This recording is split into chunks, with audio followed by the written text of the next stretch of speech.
No, spet smo tukaj. In dve besedi, ki trenutno prevladujeta v naslovnicah, sta blokada in prekinitev ognja. Preden začnemo, pa prisluhnimo, kaj je ameriški državni sekretar Marco Rubio povedal o tem v nedavnem intervjuju. Mislim, da če bi vprašali Izraelce, bi vam povedali, da je popolni zid močna libanonska vlada z močnimi libanonskimi oboroženimi silami, ki bi lahko razorožile Hezbolah, da bi Hezbolahu preprečile te napade in na koncu zagotovile, da kot vojaška enota ne obstajajo več. To je idealen izid, ki si ga želijo Izraelci. Mislim, da si tega želijo tudi Libanonci. Mislim, da je trenutni problem, s katerim se soočamo, ta, da libanonske oborožene sile, čeprav imajo morda voljo, v tem trenutku nimajo popolnih zmogljivosti za soočanje z vsemi grožnjami, ki izhajajo iz Hezbolaha znotraj Libanona. Torej ste rekli prekinitev ognja in blokada. V Libanonu nihče ne govori o blokadi. Blokada se nanaša na Iran. V Libanonu je prekinitev ognja, vendar je to le navidezno premirje, ker Izrael napada Hezbolah, Hezbolah pa žal napada Izrael, še posebej naše državljane na severu. To je kot konflikt, ki je bolj omejen v obsegu, vendar se konflikt nadaljuje. In včeraj sem videl posnetke, ki jih je objavil tiskovni predstavnik izraelske vojske, kako razstreljujejo predore pod mesti v južnem Libanonu, kjer so zgradili ogromno vojaško infrastrukturo. Nekaj, kar poznamo iz Gaze, kjer je Hamas zgradil veliko vojaško infrastrukturo pod civilnimi cilji. In potem lahko seveda ves svet reče, da Izrael uničuje civilno infrastrukturo, ampak to ni res. Pravzaprav uničujemo vojaško infrastrukturo, ki je bila zgrajena pod civilno infrastrukturo. Absolutno. Rešilna vozila in podobno. Ne, popolnoma drži. Hezbolah in Hamas imata enako taktiko in tudi Iran je vpleten. Skrivajo se za živimi ščiti, kar vi imenujete živi ščiti.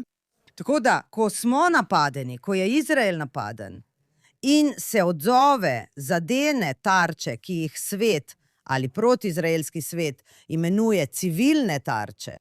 Ampak pogovorimo se za trenutek samo o povezavi med tema dvema področjema. In rada bi se nekoliko ne strinjala z nečim, kar je pravkar rekel Rubio. Čeprav je Rubio popolnoma na strani Izraela. In glede tega ga ne kritiziram, ampak me skrbi naivnost Bele hiše v tem pogledu. Predsednik Aoun iz Libanona. Ja, v Washingtonu potekajo pogovori med izraelskimi in libanonskimi predstavniki. Ampak prvo, Aoun noče, veste, predsednik Trump je rekel, in Aoun se bo srečal z Netanjahujem ali imel telefonski pogovor. In on noče imeti nič s tem. On tudi bolj krivi Izrael za to, kar se dogaja v Libanonu, kot pa krivi Hezbolah. Zdaj je v njegovem interesu, da ima dobre odnose z Washingtonom. In seveda noče, da bi Hezbolah povzročal uničenje v njegovi državi. Ampak ne delajte si utvar, kakršnikoli dogovori tam potekajo, nimam prav nobenega upanja glede tega. In zanimivo je, kako je predsednik Trump rekel, podaljšal je tako imenovano premirje v Libanonu za še 3 tedne. In vse, kar dobivamo, so rakete na sever Izraela. In Izrael. Izraelske zračne sile napadajo Hezbolah v Libanonu, vendar ne v Bejrutu. In tako, ko je Trump rekel, umirite se ali nekaj takega, ga hkrati poslušamo in ne poslušamo. Torej, Ruti, jaz gledam na ista dejstva in imam bolj optimistično razlago. Morda je to zaradi najinih osebnosti, najine zgodovine ali česa podobnega. Ampak predsednik Libanona je rekel, da Hezbolah predstavlja tujo silo, da so Libanon prisilili v to vojno, ki ni libanonska vojna. Označil jih je za izdajalce, kaj ne? In res je, običajno ne omenja Hezbolaha neposredno, ampak vsi vedo, o kom govori. Ali ima kdaj pa kdaj kaj neprijetnega povedati o Izraelu? Seveda ima. Ampak je šel dlje, vsaj verbalno, v kritiziranju Hezbolaha. In je rekel, da se morajo razorožiti, kot katerikoli prejšnji libanonski voditelj v sodobni zgodovini. Prav. In mislim, da bi mu morali za to priznati zasluge. Druga točka, in lahko rečete, da to ni pomembno, ampak Hezbolah je nasilna, skrajna teroristična organizacija. Ne govorim vam ničesar, česar ne bi vedeli, ampak Hezbolah v preteklosti ni imel nobenih težav z atentati na libanonske voditelje. Znan je primer Baširja Džumajla, ki je sklepal mirovni sporazum z Izraelom, pa so ga ubili Sirci. Libanon ima dolgo zgodovino političnih atentatov. In prav ima, da ga skrbi, ne? Prav ima, da ga skrbi in da je previden. Vprašanje je, ali se premika v pravo smer. Lahko rečete, da ne dovolj hitro, ne dovolj odločno, ampak ni dvoma, da se premika v pravo smer. Če bi predsednik Libanona lahko, pritisnil čarobni gumb in se znebil Hezbolaha kot vojaške sile, bi ta gumb pritisnil. Toda tega čarobnega gumba nima. Potreboval bi postopek. In strinjal se je s temi pogajanji med veleposlaniki.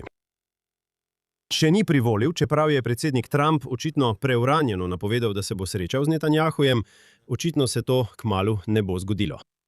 Ampak spomnil bi vas na nekaj, kar je Netanjahu javno povedal, ko je govoril, mislim, da je bilo to pred časniki IDF prej ta teden. Rekel je, da imajo vojaška dejanja Izraela v Libanonu proti Hezbolahu odobritev Bele hiše. In rekel je tudi, da imajo odobritev libanonske vlade. Tako se v ozadju pošiljajo sporočila, da ko Izrael ukrepa proti Hezbolahu, cilja na tarče na jugu in uničuje njihovo infrastrukturo in tako naprej. Da ima to blagoslov tako v Washingtonu, kot smo slišali od Rubija, kot tudi v Bejrutu. In javne ankete v libanonskem mnenju kažejo, da velika večina Libanoncev podpira razorožitev Hezbolaha kot vojaškega stroja. In to ni samo krščanska skupnost, to ni samo sunitska muslimanska skupnost, to ni samo skupnost druzov. Videli smo celo anketo, da med četrtino in tretjino šiitskih muslimanov, to je jedrna skupnost Hezbolaha, meni, da bi se moral Hezbolah razorožiti. O ne, absolutno. In nimam nobenega dvoma, da libanonsko ljudstvo to resno misli. Ampak, ko je sekretar Rubio rekel, veste, vojska ima dobre namene, ampak je šibka, libanonska vojska. Ampak tukaj se moram s tem ne strinjati. Vojsko je popolnoma infiltriral Hezbolah. In tudi vlado je infiltriral Hezbolah. Ne pravim, da je Aoun, predsednik Aoun, Hezbolah. Ne pravim tega. Ampak bistvo je, da ni samo šibkost. In ja, prav ima, da ga skrbi, da bo umorjen. Ampak opazite, vem, da vsi radi rečemo, ali ni to neverjetno. Ta arabski voditelj, ki dela te geste, A, ne bi sprejel, niti po telefonu ne bi govoril z Netanjahujem. In B, nikoli ne bo uporabil besede Hezbolah. Rekli ste, vemo, o kom govori. Torej, kar želim povedati je, da imate prav. Bolj ste strpni kot jaz. Mislim, da Izrael vedno išče izgovore za arabske voditelje in pravi, hvala, hvala. Čeprav opravljamo delo, Izrael pomaga libanonski vladi s tem, da cilja na Hezbolah. Torej, namesto da nas kritizirajo, bi bilo lepo, če bi se nam kdaj zahvalili. Ampak v redu, to je preveč pričakovati. Tako da vem, da nisem hvaležna predsedniku Aounu. Mi njemu delamo uslugo, ne obratno. To je ena stvar. Mimogrede, ko govorimo o Iranu, je to povezano tudi z Iranom, ker je seveda Hezbolah iranska posredniška skupina. Zdaj pa poglejmo za trenutek, kaj je tukaj. Moramo si ogledati objavo predsednika Trumpa na Truth Social. Kot običajno, radi Obožujemo to, tako za recimo komični predah, kot tudi za resne namene. Tukaj je, kaj je imel zapovedati o tem. Rekel je, Iran nas je pravkar obvestil, da so, citiram, v stanju razpada. Želijo, da čim prej odpremo Hormuško ožino, medtem ko skušajo razrešiti vprašanje svojega vodstva, za katero verjamem, da jim bo uspelo.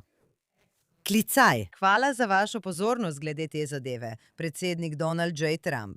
Torej, kako vi razlagate to določeno objavo? Mislim, da je imel Trump na tem področju izjemen uspeh. Vzel je vsako orožje, ki so ga imeli Iranci, in to orožje nevtraliziral. Tako kot v pogovorih v Pakistanu. Tako so Iranci začeli govoriti, da ne bodo prišli. Želimo, da se ti pogoji vnaprej dogovorijo. Želimo, da je to na mizi. In Trump reče, naj ne pridejo. Z drugimi besedami, Iranci mislijo, da izvajajo pritisk. Pogajajo se zelo pametno. Na pogajanja ne bodo prišli, dokler nekateri parametri ne bodo vnaprej dogovorjeni v njihovo korist. Američani morajo narediti popuščanja, da bi oni prišli, In Trump reče, ne prihajajte, mene to ne moti. Z drugimi besedami, vzameš tisto, kar oni mislijo, da je orožje in ga lahko nevtraliziraš. In enako je s Hormuško ožino. Rekli so, blokirajte Hormuško ožino.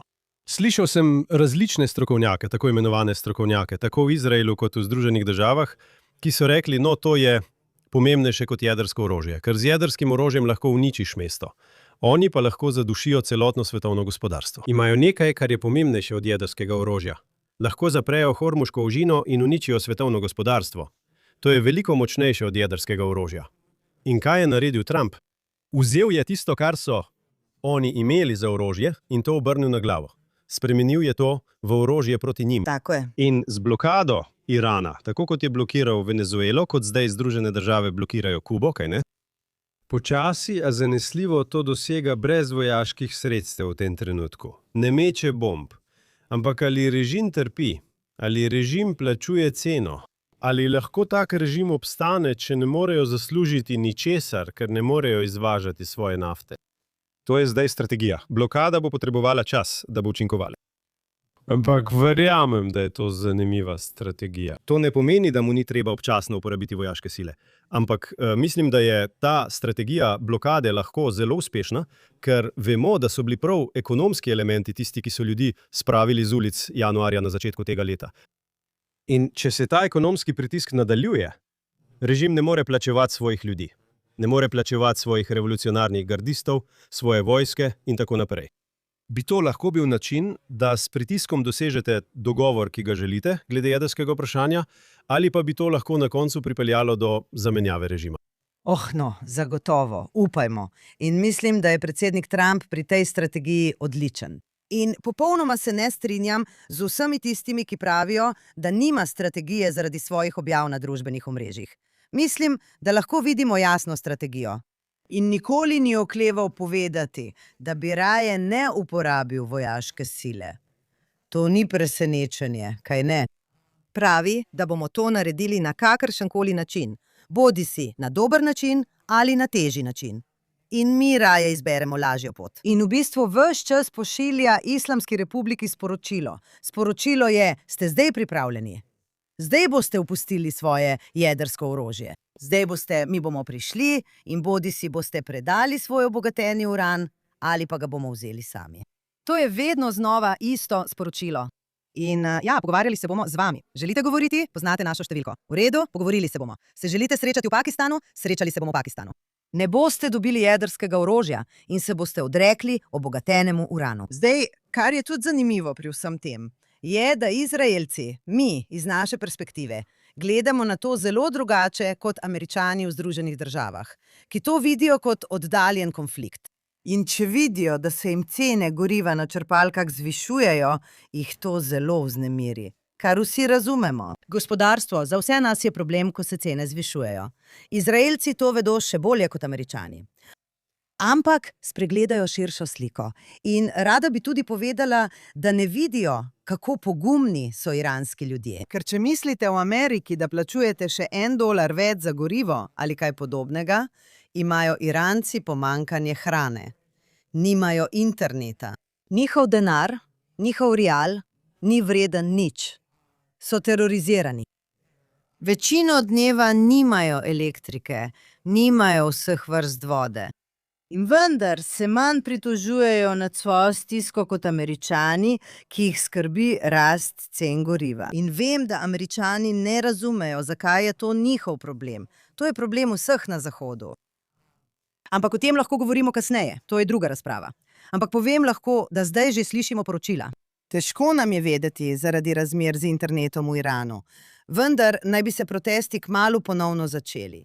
Zdaj ne vemo. Spet je težko vedeti, katerim virom lahko zaupamo. Ampak vemo pa, da je režim zaradi tega zaskrbljen. In če je režim zaradi tega zaskrbljen, mora imeti informacije, da nekaj vre pod površjem. V redu. In brez interneta je ljudem zelo težko komunicirati med seboj in si sporočiti, naprimer, dobimo se na tem trgu in pridite v velikem številu. Zdaj, druga težava je, da jih to ne bo preprečilo, da jih ponovno postrelijo. Ker spet nismo uničili vseh milic Basić in pripadnikov revolucionarne garde. Morda so bila orožja pretihotapljena k ljudem. Ne vem, ampak nekaj se kuha. In imam občutek, da sem hotela reči, Izraelci, kar ves čas govorimo, je, da ko se bliža vsak konec tedna, verjamemo, da bo prišlo do napada, ker je znano, da se skoraj vedno začne med vikendom. In zaradi tega moram povedati, ker vem, da je to našim gledalcem pomembno, da to snemamo danes, v sredo, 29. aprila. In to je pomembno, ker ko se kaj zgodi v novicah, morate vedeti, iz katerega zornega kota govorimo. Veste, Iranci so pod velikim pritiskom in hkrati želijo potegniti zajca iz klobuka, kaj ne? In nimam nobenega dvoma, da to, kar se je zgodilo v Libanonu, ko je Hezbolah izstrelil te rakete na Izrael, pomeni, da želijo nekako ustvariti razdor med Izraelom in Združenimi državami. Z drugimi besedami, želijo videti, da bi se Washington in Jeruzalem sprla, da bi razbila koalicijo proti njim, kaj ne? In mislim, da Netanjahu, ki je bil deležen kritik tudi strani dela svoje baze, ja, ker je bil premehak do Libanona, ker je pristal na omejitev izraelskih vojaških akcij, predvsem na jug, kaj ne? Južno od reke Litani, zato je bil, veste, kritiziran. Ampak mislim, da morajo ljudje razumeti, da je prav, da Izrael ne nasede iranski strategiji, ki poskuša nas ločiti od Washingtona. In glavna stvar tukaj je Iran. Ker če se z Iranom vse izide dobro, če se stvari z Iranom dobro razvijajo, če se iztečejo na pravi način, to je v skladu z vojnimi cilji Združenih držav in Izraela, ki se ukvarjata z jedrskim programom in tako naprej. Veste, režim res naredi spremembe ali pa režim še bolje pade. To se samodejno odrazi v Libanonu, kajti brez iranske podpore Hezbolah ni nič, kaj ne? Tako kot Hamas ni nič brez iranske podpore. In mislim, da je prav, čeprav premier izvaja pritisk, ni strog do Libanona. Mislim, da sprejema pravo strateško odločitev. Vedno je pomembno postaviti prioritete, povedati, kaj je vprašanje številka 1. Vprašanje številka 1 je Iran. Če nam uspe z Iranom, če to izpeljemo dobro, bo to zmaga, potem tudi Hezbolah. Je manjši problem. Če Iran iz tega izide kot zmagovalec, ni pomembno, kakšen dogovor dosežete. Dober dogovor v Libanonu ali kaj podobnega, Iranci bodo ta dogovor spodkopali. Ključno je, da zmagamo v Iranu. In mislim, da tisti, ki kritizirajo Netanjahuja, in to slišite od ljudi v severnem Izraelu, in morate sočustvovati z njimi, ker so bombardirani, kaj ne? Ampak na koncu, strateško gledano, kot voditelj, mislim, da se odloča pravilno. Ne dovolite Iranu, da ustvari razkol med Washingtonom in Jeruzalemom. No, tukaj se popolnoma strinjam z vami. Ampak, veste, pogovorimo se za trenutek o prebivalstvu v severnem Izraelu. Resnično trpijo. In, veste, oba veva, kakšen je občutek, ko moraš sredi noči teči v zaklonišče ali varno sobo. Vsi vemo, kakšen je ta občutek. Ampak razlika je, da je v preostalem delu države, razen mimogrede v južnem Izraelu, ko je prejemal rakete iz Gaze, bila situacija enaka. Prebivalci severa imajo skoraj nič časa, da pridejo do svojih zaklonišč. Tako da ni tako, da bi si mislila, poslušaj, veš, grem v pižami, imam 90 sekund, ne sliši se veliko, ampak je dovolj. Najprej dobiš predhodno opozorilo, nekaj minut pred sireno, nato pa minuto in pol, da prideš do zaklonišča. To se ne sliši kot veliko časa, ampak verjemi mi, to je več kot dovolj časa, da si obuješ čevlje in prideš do zaklonišča. Ljudje v severnem Izraelu, večina njih, ne vsi, ampak je odvisno, kje si, glede na to, kje rakete padajo. V severnem Izraelu nekateri imajo 15 sekund, nekateri pa nimajo nobene sekunde. Zdaj ne moreš ves dan živeti v zaklonišču, ker bi se to morda lahko zgodilo. So mlajši otroci. Ti naj bi hodili v šolo. Poveljstvo za zaščito prebivalstva je reklo, v redu, lahko se vrnemo v šolo. Moram vam povedati, da so bili starši zaradi tega zelo nezadovoljni, ker so rekli, super, torej se otroci vračajo v šolo. Jaz jih ne bom poslala v šolo ali karkoli. Jaz jih ne bi. Moram vam povedati resnico. Preveč je strašljivo. So otroci na šolskih avtobusih ali otroci, ki hodijo peš v šolo.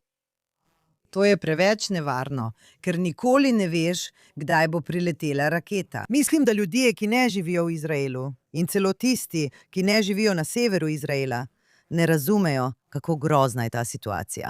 Da ne omenjam, da si severni Izrael veliko svojega preživetja zagotavlja s turizmom, tudi znotraj Izraela.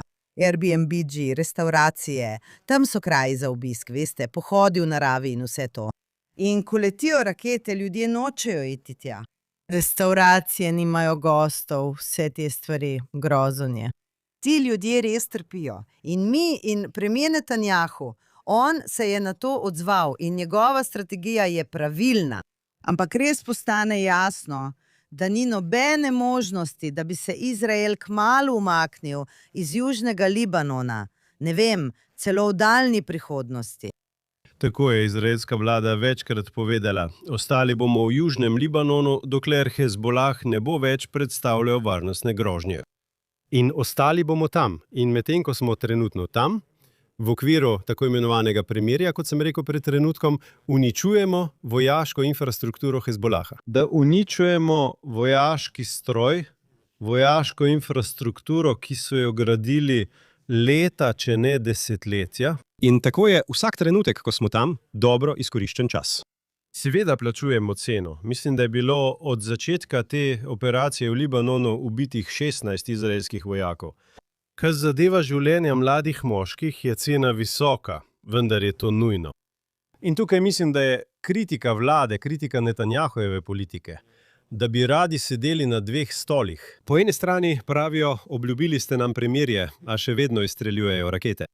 In to je res, morate razumeti omejitve premirja za Izrael, vendar to ne pomeni ni izraelskih akcij in Hezbolah odgovarja z ognjem. Še enkrat, zdaj je to vojna, ki je geografsko opredeljena, v bistvu južno od reke Litani in skrajni sever Izraela, kaj ne? Ampak, če si na severu in rečeš, da ti je predsednik vlade obljubil premirje, ja, potem rečeš, no, morda se počutiš razočaranega. Po drugi strani pa veliko ljudi na severu pravi, da bi moral dokončati delo. Nikoli ne bi smel pristati na premirje. Torej ga kritizirajo zaradi premirja in ga kritizirajo, ker je pristal na premirje, kaj ne? Ljudje, ki ga kritizirajo, radi bi imeli oboje hkrati. In morda bi morali na tej točki začeti s tem, kar želimo zdaj narediti, torej malo govoriti o notranji politiki Izraela, saj bomo imeli v Izraelu volitve čez 6 mesecev ali manj. In resnično vstopamo v volilni cikel v Izraelu. In mislili smo, veste, vedno v oddaji obravnavamo večja geopolitična vprašanja, kot so Iran, Hamas, Hezbolah in odnosi med ZDA in Izraelom, torej pomembne stvari. Morda pa bomo zdaj začeli tako, da bomo vsak teden zaključili naš podcast z razpravo o tem, kaj se politično dogaja v Izraelu. In ta teden smo imeli nekaj, kar je bilo vsaj za medije zelo pomembno. Morda želiš povedati našim gledalcem in poslušalcem, kaj se je ta teden politično zgodilo v Izraelu?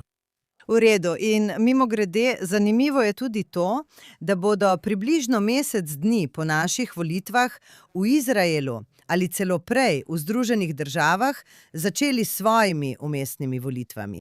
In zakaj je to zanimivo? Zato, ker ni dvoma, da bodo dogodki v Iranu, Libanonu in Gazi vplivali na oboje. Predvidevam, prav? Čeprav veliko Američanov ne razmišlja veliko o zunanji politiki, to ne velja za vse Američane. Veliko Američanov se ne osredotoča na zunanjo politiko. Ampak to vpliva nanje. Blokada Hormuške ožine. Vse te stvari vplivajo na Američane in Izraelce. In zanimivo bo videti, kakšen učinek bo to imelo na izid teh volitev. Torej, si me prosila, naj povem, kaj se je zgodilo ta teden. To je bila tako imenovana bomba, čeprav moram reči, da je nekako izzvenela, po mojem mnenju. Je tako? Vodja opozicije Jair Lapid je združil moči z Naftalijem Bennetom, ki je bil zelo kratek čas predsednik vlade. On in Lapid sta se izmenjevala kot predsednika vlade v vladi, ki je bila neposredno pred sedanjo v Izraelu.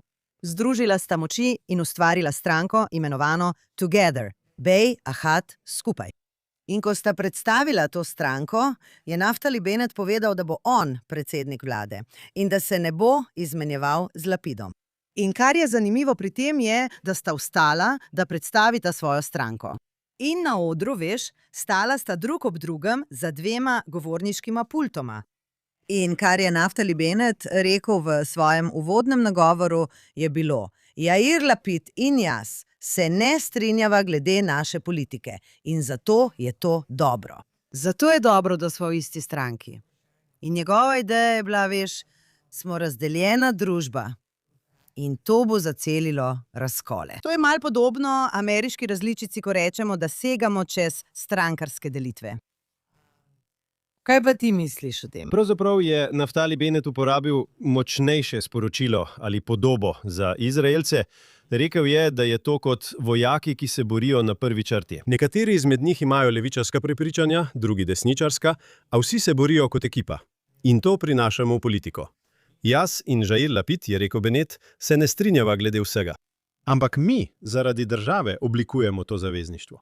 In to je dobra izjava. Mislim, in vedno gledam na politiko in na interese, to vidim kot zavezništvo. Po eni strani združuje dve pomembni osebi, ki sta del proti Netanyahujevega tabora. In Lapid se je strinjal, da bo številka 2 pod Naftalijem Bennettom. Torej, z drugimi besedami, ideja je, da boste zdaj imeli dva jasna kandidata za predsednika vlade, Netanjahuja ali Bennetta. In mislite, da bi to spodbudilo opozicijo? Toda v anketah, ki so bile opravljene od takrat, bi ločeno skupaj imela več sedežev v Knesetu kot na skupni listi. In to zato, ker nekateri, ki imajo radi Bennetta, ne marajo Lapida, zato ne bodo glasovali za skupno listo.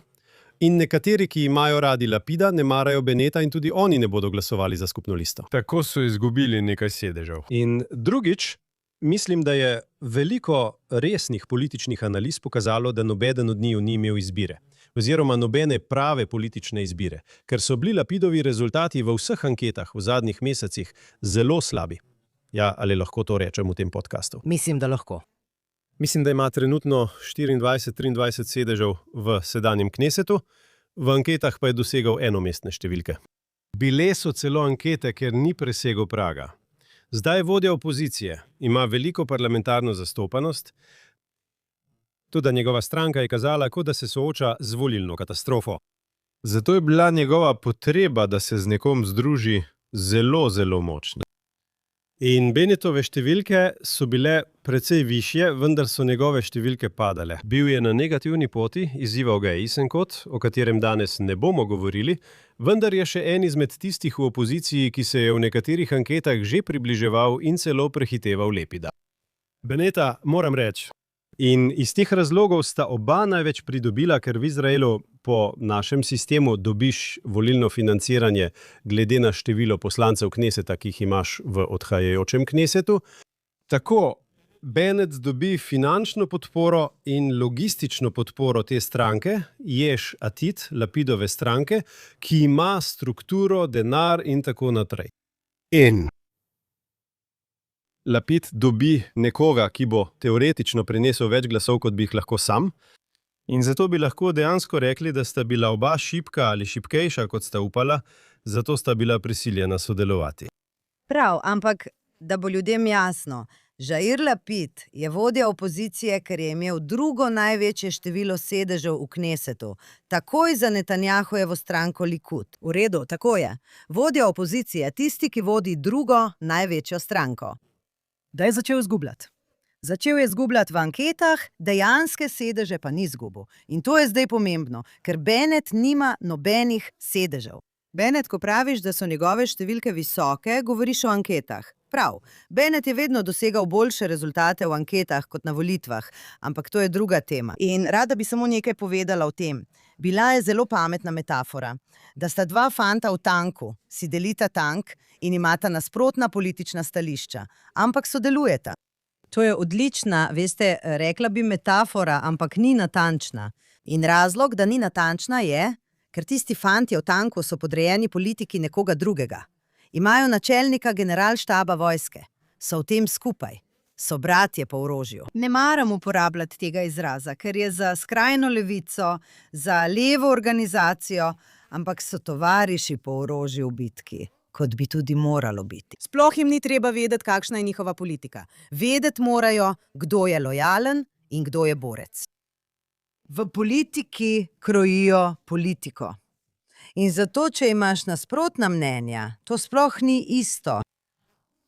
Čigava politika bo, recimo, zmagala in to je ena stvar. In drugič, rada bi rekla, da je čudno, kako imajo različni anketarji v Izraelu popolnoma različne številke v svojih anketah. Kako gre Netanjahuju v primerjavi z drugimi strankami. In določeni kanali, ki uporabljajo določene anketarje, televizijski kanali, imajo Netanjahuja v anketah precej pod Bennetom. In na drugih dveh kanalih je precej nad Bennettom. Kakšno je to neskladje? In kaj to pomeni? Torej, vsi anketarji uporabljajo različne metodologije. Ampak kar je, mislim, za veliko Izraelcev nadležno, so televizijski kanali in drugi mediji, ki jim Netanjahu ni všeč, imajo vse te ankete, ki pravijo, da po njihovih podatkih ne bo zmagal na volitvah.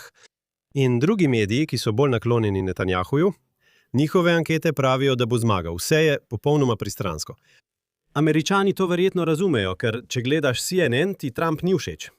In če gledaš Fox, ti je Trump verjetno všeč, kaj ne? Mislim, da je tako danes v velikem delu zahodnega sveta. Edina anketa, ki res šteje, je seveda tisto, kar se zgodi na dan volitev. Vse ostalo je teoretično. Čeprav ni dvoma, da so bili Lepidovi rezultati zelo nizki in da so bili Bennettovi rezultati v padanju, mislim, da je to ustvarilo novo politično realnost, ki jih je prisilila, da so to premaknili. Mislim, da je Bennett želel skleniti dogovor, preden bi mu številke še bolj padle, ko je še imel kaj izpogajati, kaj ne? Njegovi rezultati v anketah in Lepid je bil verjetno precej prepričan, da se njegovi rezultati ne bodo bistveno izboljšali, zato je moral skleniti dogovor in maksimirati svoje prednosti, ki so predvsem njegova organizacija in denar, ki ga prinaša v igro. Morda bomo naslednji teden govorili o nekaterih drugih strankah, ampak to je bila glavna novica tega tedna. Dvomi, da je to zavezništvo med Lepidom in Bennettom prelomnica. Morda bom kar s tem zaključil. Morda lahko to vpliva na glasove znotraj tabora nasprotnikov Netanjahuja.